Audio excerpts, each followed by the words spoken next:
Hey everybody, I'm Doug, that's Connor, and this is a special edition of the Bethel School District Presents podcast. We're calling it Travel Tales Volume 2.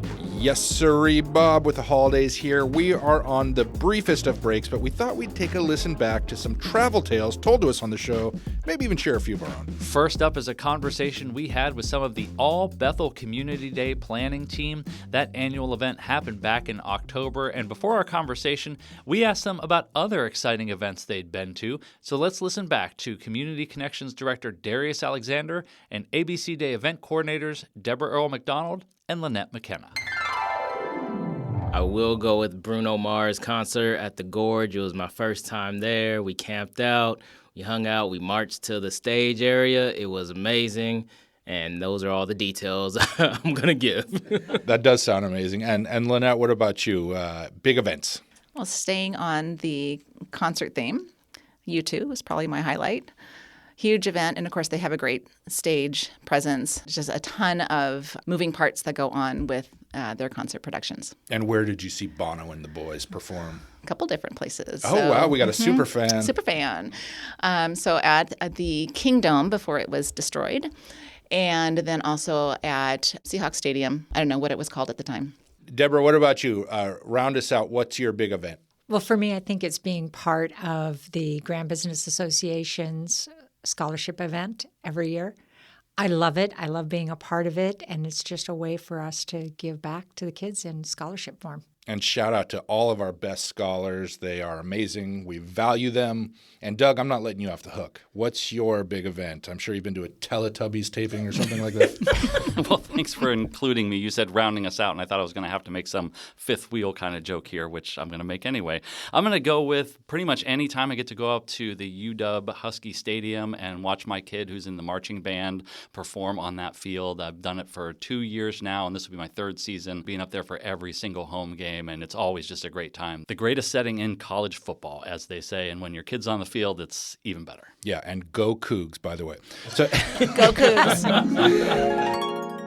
So, Connor, we made a little mistake in that show, and let me just preempt this with the Bethel School District Presents podcast, regrets the error, but I neglected to give you a chance to answer that question. So my holiday gift to you, sir, is finally giving you a moment to share the biggest or coolest event you've been to.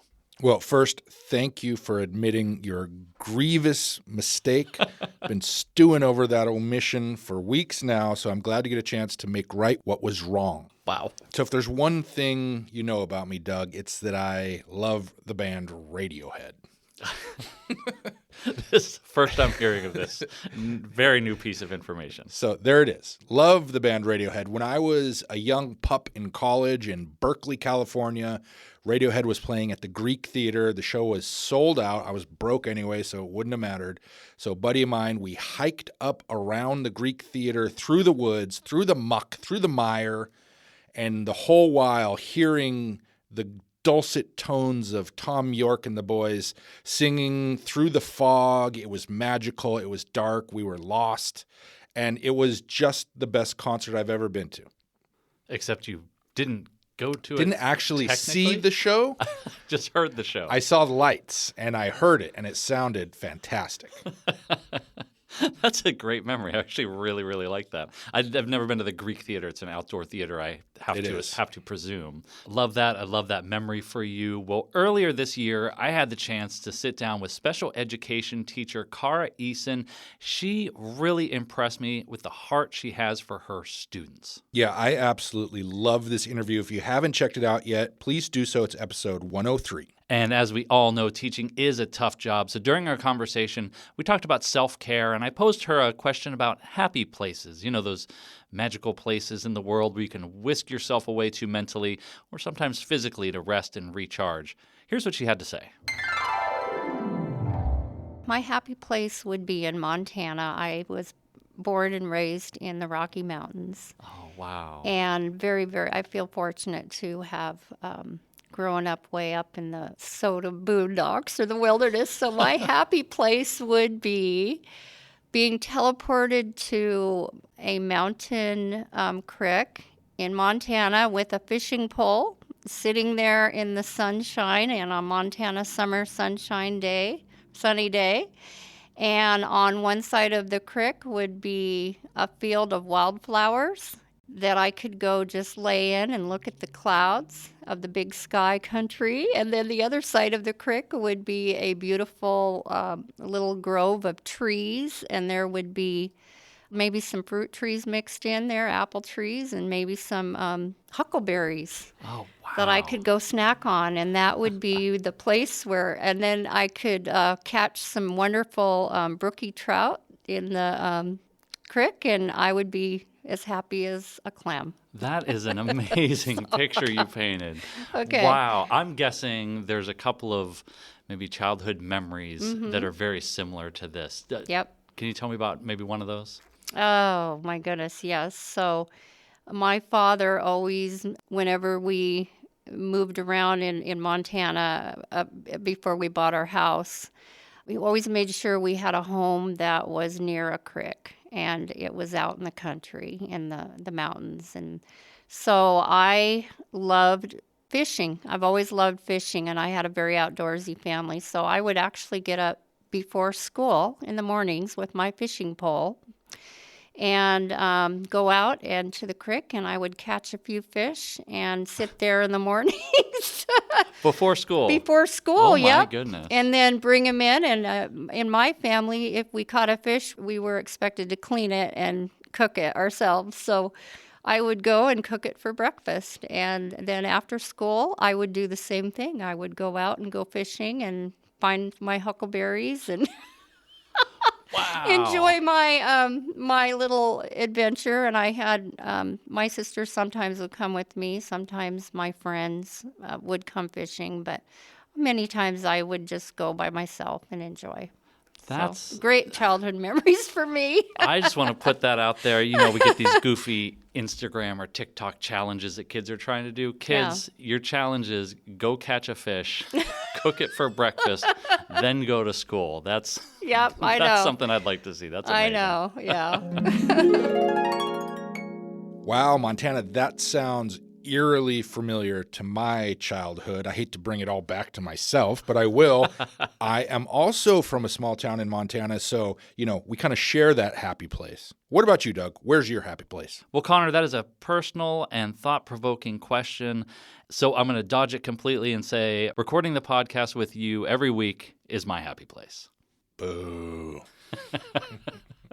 Well, regardless, in our final segment today, we're going to listen back to our conversation with AP government teacher Emily Peterson and two of her 12th grade students, Roman and Tatiana. Yeah, we had such an awesome discussion about government and politics right before Election Day, and we also asked them to talk about a place they had traveled to that impacted their worldview. That question was inspired by travel expert Rick Steves' book, Travel as a Political Act. And we were surprised to learn that Emily actually had a personal tie to Rick herself. Well, can I just say two things real quick? Is one, I'm also a big Rick Steves fan, so invite me if he comes on the podcast. He actually spoke at my sister's graduation. He was a commencement speaker, and he did this exact talk. Oh, and so when I wow. saw this question, I was very excited because I got to sit there and listen to him talk about it. I've traveled a fair amount, and I will also kind of add to that is that I have a young daughter, and one of our goals is to do just this. We are very much trying to get her out in the world to see how different people live, how different societies work, things like that, so that she can do all of these things and form those opinions. But I would say, so just this last year, we went to Belize and then we went into Guatemala, which was my first time to Central America. And we had this amazing guide who the whole time spoke to us about the Guatemalan Revolution, like Civil War, how his family got displaced. We were able to see schools kind of through rural Guatemala and kind of get an understanding of how they only go to school half day because then they go home and have to help with chores, and how those systems work. And watching my daughter be able to see that, I felt grateful that we can have those experiences and she can see those experiences, and also grateful that we come from a place where we don't have to have those struggles, but also taking that back with us, understanding like how we can help impact the world to alleviate those stresses from other people as well. Great answer. And Tatiana, you're a lot younger, so you'll be forgiven if you haven't seen as much of the world as your teacher. But have there been places you visited that have really changed the way you see the world? Yes. About A year ago, I went to Paris, France, because my Aunt Catherine, she lives out there, and it's definitely a culture shock. It's not really all hyped up, but it's meant to be. It's definitely a little smelly out there, but it's really diverse. I do like the people. The place is a really nice place. Also, getting to understand different viewpoints out there and how they view us in the United States is a little culture shock as well. It is pretty cool to go out there and visit different places and see how they see us and see how we see them. And overall, I think it's pretty cool. Roman, what about you? Well, I definitely haven't traveled as far as either of those places, and I'm very happy that both of you have got those experiences. Mine, I would say, is a lot more local, and that is just through traveling with whether that be school sports or clubs or ROTC, and going around to competitions at other schools just within the state, and we even went to Oregon last year. You really get to see within our own, relatively local area, how different people live and how diverse that is just within itself, right? You see communities who are less fortunate than you, who are more fortunate than you, and how that affects their worldview and their way of life, and just really learning about where all these diverse perspectives come from. I think that's really what I've learned out of travel, is maybe not necessarily as impactful, maybe equally as impactful, depending on what you believe in that. I'm not here to judge that or say that it is or isn't. But I would say we're such a large country, and even the states, they're not the biggest land masses in the world, but they're bigger than a lot of countries. So just that distance and those economic differences, you really can see change even just within our state. Absolutely. And you bring up a great point. Even in being here in Spanaway and going down to Tacoma, you're going to see very different ways of life for a lot of different people. And if you go up to Seattle, it's even different. You go over to Spokane, just even staying in Washington, there's a lot you can learn from any type of travel. I think that's a great point to bring up. Thank you. Wow, they really had some awesome answers. And in the short time we have left here, Doug, did you ever take a trip that changed the way you saw the world? I have thought about this question because I've taken a few trips, as we've talked about on the podcast, when I was with other organizations that did change the way I see the world. The one I'll share today is when I went to Moore, Oklahoma in the aftermath of a tornado, and I was getting video when I was working with World Vision, and seeing a suburb, basically like the suburb that I lived in, just devastated by a tornado, just made me think how fragile really everything kind of is, and really was a turning point for me. How about you? Yeah, that is powerful stuff, and I love that travel can do that. I've done a fair amount of globetrotting in my life, and like Tatiana said, what I find really fascinating about visiting foreign countries especially is not only immersing yourself in their culture, but seeing the way they view your culture, which is generally much different than you see it yourself, and it's just one of the best things about traveling, I think.